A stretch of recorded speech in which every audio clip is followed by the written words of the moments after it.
alam niyo ba ang totoong kahulugan ng kayamanan? Sino bang gustong yumaman? Pakitaas sa mga kamay at isabay na iwagayway ang paa. Hindi lang basta pera at yaman ang dapat tinitignan, kundi pati ang kalidad ng ating buhay.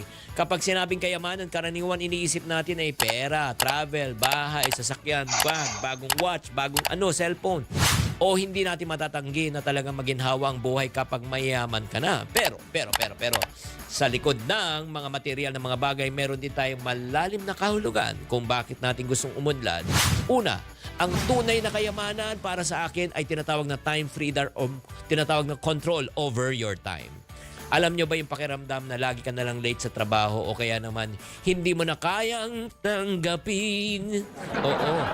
Hindi mo na makakasama talaga ang iyong mga mahal sa buhay. Hindi magandang senyales ng tunay na kayamanan yan. Hindi mo na kasi kontrolado ang iyong oras. Paano mo ma-enjoy ang tunay na yaman? Di ba? Kung wala ka namang oras sa iyong pamilya. Di ba?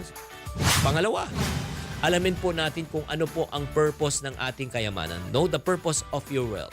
Hindi lang to para sa ating sarili. Di ba? As a matter of fact, ito lang po dapat ito rin po ay magdulot ng oportunidad para mas sa magandang bukas.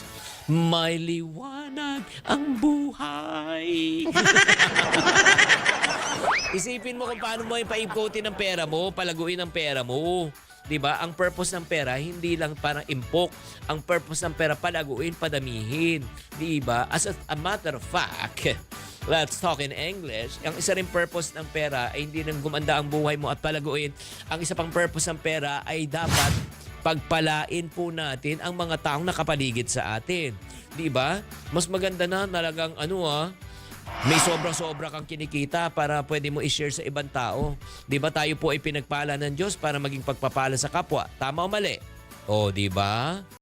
Pangatlo, di ba? Ang tunay na kayamanan ay hindi lang nasusukat sa papel o sa pera.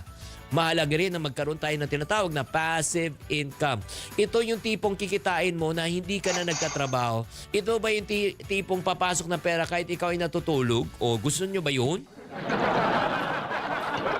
Paano ba yan? Chinky, natutulog ka pwede kumita? Yes, sa pamagitan ng pag-i-invest. Maaring magtayo ka ng negosyo, mag-invest sa real estate, magkaroon ka ng patuloy-tuloy ng daloy na kita kahit ikaw ay nagretiro na. Sa ganitong pamamaraan, masusuklian mo ang iyong sarili at syempre naman ang pang-angat ng iyong buhay. At tatandaan na hindi lang po pera ang tunay na kayamanan, kundi ang kasiyahan, kalusugan, kapanatagan ng buhay. Kaya mga kaching, alamin natin, ano ba ang tunay na kayamanan para sa iyo? At simulan na natin abutin ang ating mga pangarap.